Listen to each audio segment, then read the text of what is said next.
Let's move on. We've got Chris Toivus, who says Weidman 1-4 since USADA and has one win against a welterweight who almost KO'd him in that fight. If Weidman still has title aspirations, isn't he better trying his luck at light heavyweight? Bellator, maybe. Or in Bellator, right. Everyone in middleweight should go up to light heavyweight. I really don't see what the point... almost all middleweights are huge. It's rare that, aside from Gastelum, it's rare that you get a middleweight that, like, you know...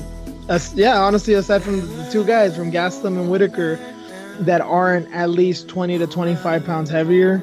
I think almost everybody should move up. Luke Rockhold should have moved up a long time ago. Romero, he was planning to move up, and I don't know what happened with him. He was supposed to fight Borrachina last night. I don't know what happened with all that. Do you think he believes in his gimmick a bit too much? Do you think he just won't back down? The problem with Chris Weidman is that in his recent fights where he's lost, he's actually been winning the fight up until the point he loses. Yeah. which is probably going to keep him at middleweight for a while. I totally take your point, Victor. I think a lot of the guys at middleweight should probably be at light heavyweight.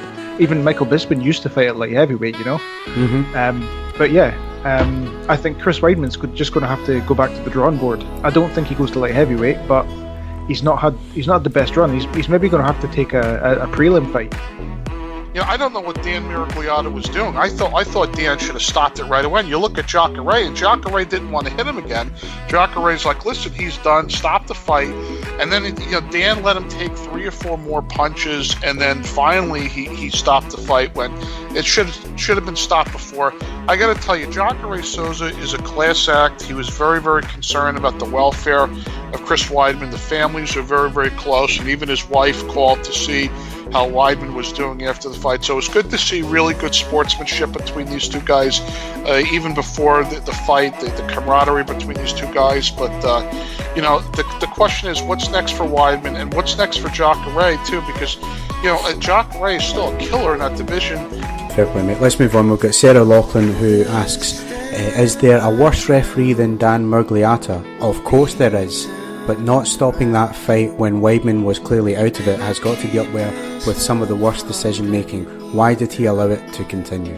Dan Miragliotta is also the guy that, I don't know if people remember this fight, Shane Carwin and Frank Mir. He was also the ref in that fight. And pounded unconscious.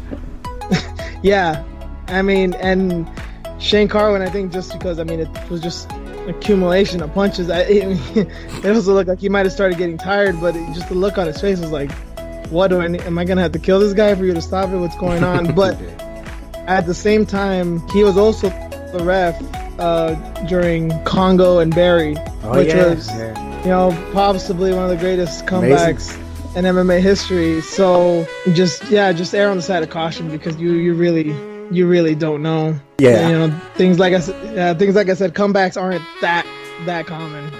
Yeah, you're not going to get another Pat Barichek Congo at Chris Weidman just barely reaching for your ankle. You know what I mean? He was out. Yeah,